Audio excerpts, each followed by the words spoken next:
क्योंकि जिन लोगों के सिद्धांत पल पल बदल जाते हैं, जिन लोगों का धर्म पल पल बदल जाता है, जिन लोगों के ईश्वर पल पल बदल जाते हैं, वो कभी भी सनातनी नहीं हो सकते। पूरे भारत देश में अगर मैं बहन कुमारी मायावती या साहब काशीराम जी के बाद में बात करूं तो कम से कम हम एक ऐसा दलित नेता देखने को मिला जो इस दिशा में काम करा। ये दलित हितैषी सिर्फ एक ढोंग है, एक दिखावा है। ये खाना खिला सकते हैं, आपके साथ कंधे पे हाथ रख के फोटो खिंचवा सकते हैं, लेकिन जब आपके मान सम्मान की, आपकी शिक्षा की, आपके अधिकार की, आपके स्वाभिमान की बात आएगी ना, तो ये आपको उसी जातिवादी दृष्टि से देखेगा। इस देश में रहने वाला प्रत्येक व्यक्ति, वो हिंदू भी है, मुस्लिम भी है, सिख भी है, बौद्ध भी है, ईसाई भी है, जैन भी है, तो ये अधिकार किसने दिया कि आप पर्टिकुलर सभी समुदाय को या सभी धर्म के लोगों को जोड़कर हिंदू राष्ट्र की कल्पना कर सकते हैं? ये एकदम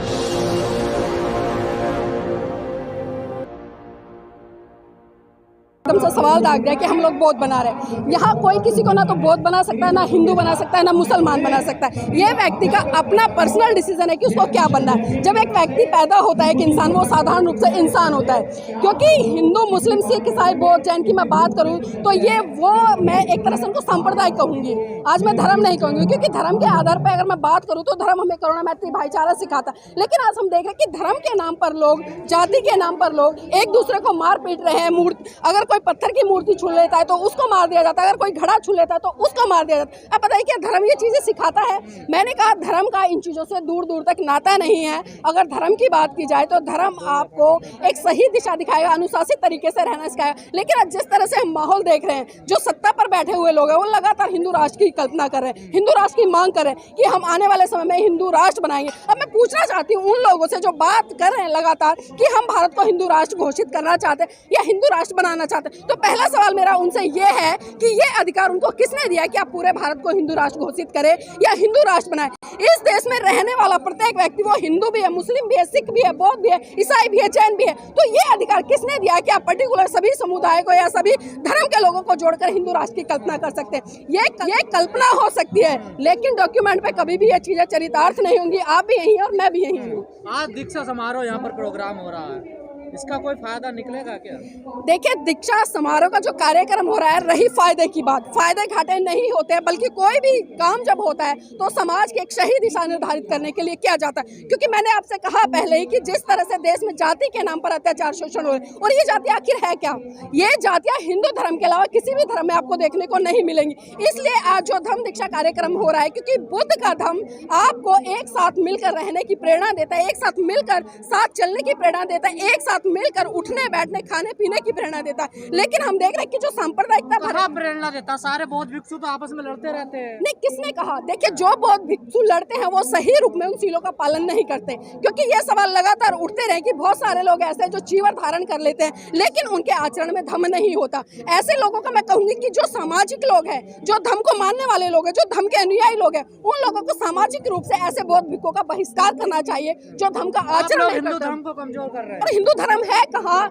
ये बात बार बार उठती है और बार बार लोग भी कहते हैं, यहाँ तक कि हमारे देश के माननीय प्रधानमंत्री जी भी कई बार कह चुके हैं कि हिंदू धर्म कोई धर्म नहीं है। और यहाँ तक कि मैं आपको याद दिला दूं, देखिए सनातन धर्म क्या है? सनातन धर्म क्या है? अगर मैं बौद्ध धर्म की बात करूँ तो ये सनातन है जो सत्य बना रहता है। अब सनातन का मतलब क्या है? सही, जो सही है, जो लगातार बना रहता है, सही तरीके से काम करता है। लेकिन हिंदू धर्म की आप बात करें, समय समय पर इसके रूप बदलते रहते हैं। इनका कोई एक ईश्वर नहीं है, लाखों इनके ईश्वर पैदा हो गए, करोड़ों की योनियां उनकी उत्पन्न हो गए। जिस तरह से हम बात करते हैं कि अभी मैं एक वीडियो बनाया था, मैंने आपको बताऊंगी मैं उसके बारे में, क्योंकि लोग बात कर रहे थे जो हिंदू धर्म को मानते हैं और खासकर अपने आप को सनातनी कहते हैं। पहले तो मैं ये कहना चाहूंगी वो अपने आप को सनातनी कहना बंद करे, क्योंकि जिन लोगों के सिद्धांत पल पल बदल जाते हैं, जिन लोगों का धर्म पल पल बदल जाता है, जिन लोगों के ईश्वर पल पल बदल जाते हैं, वो कभी भी सनातनी नहीं हो सकते। अगर सनातन की बात करनी है तो आपको सही रूप में बुद्ध की भी उस विचारधारा को पढ़ना पड़ेगा जो पहले भी ऐसी थी और आज भी ऐसा है।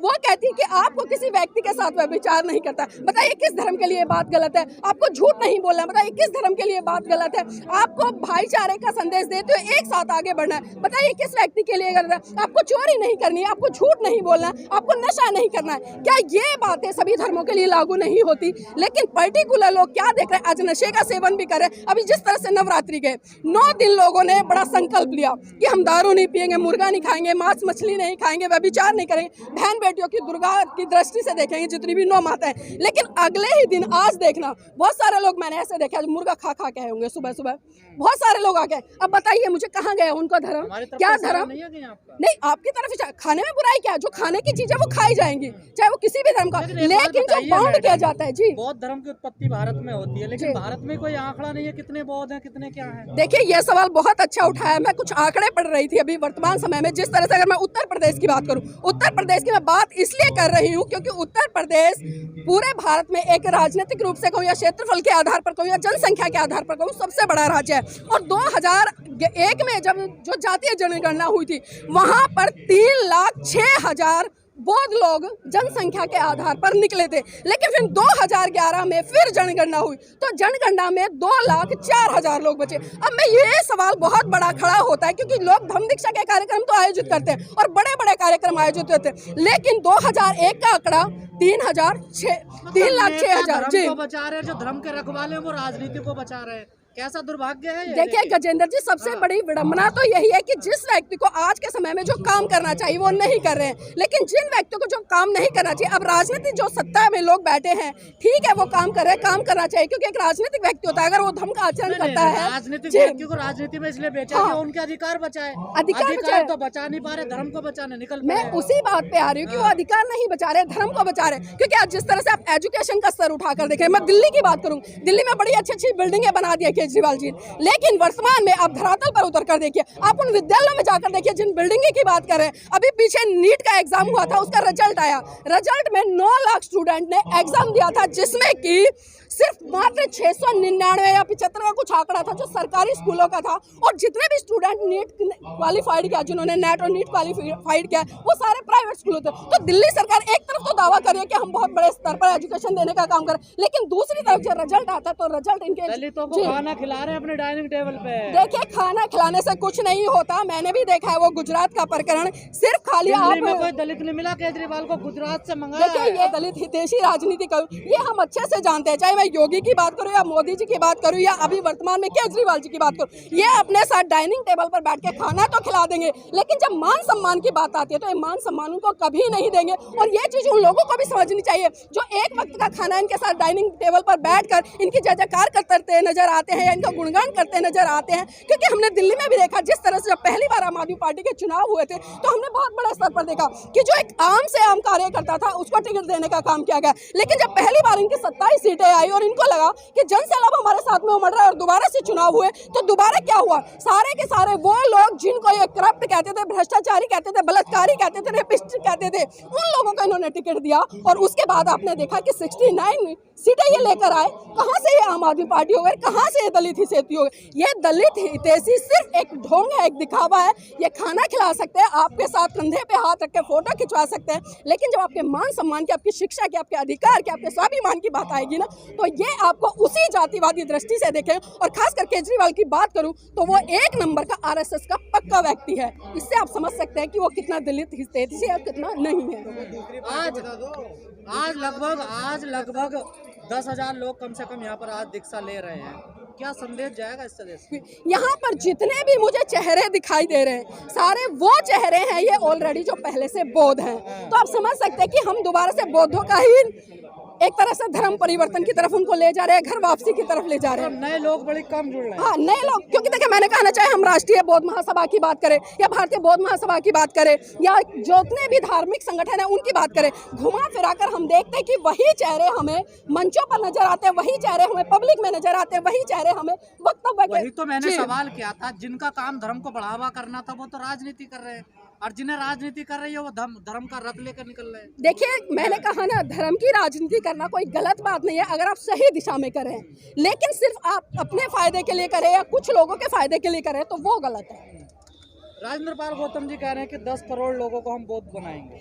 देखिए मैं राजेंद्र पाल गौतम जी को तहे दिल से धन्यवाद देती हूँ। कम से कम दिल्ली में नहीं, पूरे भारत देश में अगर मैं बहन कुमारी मायावती या साहब काशीराम जी के बाद में बात करूं तो कम से कम हमें एक ऐसा दलित नेता देखने को मिला जो इस दिशा में काम करा, खासकर बुद्ध की दिशा में काम करा, खासकर धर्म की दिशा में काम करा। क्योंकि हमने देखा आप दिल्ली सरकार में 12 विधायक हो रहे हैं, 11 विधायक हो रहे हैं, राजेंद्र पाल गौतम जी को अगर छोड़ दिया जाए तो वो 11 विधायक क्या कर रहे हैं? वो आज भी राम नाम जप रहे हैं, वो आज भी नवरात्रे मना रहे हैं, वो आज भी वो बैठे हैं। लेकिन आप देख लीजिएगा जी, लेकिन सही रूप से अगर मैं कहूं कि बुद्ध की विचारधारा को अगर फॉलो का काम कर रहे हैं दिल्ली सरकार में, तो वो सिर्फ राजेंद्र पाल गौतम जी है। अगर आज इस कार्यक्रम को एक सही दिशा और सही मार्ग और लोगों को बहुत बड़ा मैसेज देना चाहिए, तो मेरा पर्सनल मानना है, मैं किसी पे आक्षेप नहीं लगा रही हूँ, मेरा पर्सनल मानना है कि यहाँ पर दिल्ली के साथों या जो 6 मंत्री हैं वो यहाँ पर मंच पर आसीन होते हैं, और जो 12 विधायक है जो कि रिजर्व हैं वो यहाँ पर होते हैं, तो कहीं ना कहीं लोगों में एक बहुत बड़ा मैसेज जाता कि हाँ सही रूप में आज काम हो रहा है और लोग बुद्ध की विचारधारा के लिए बढ़ रहे हैं। विधायक मंत्री चले जाते हैं उनके मंच पर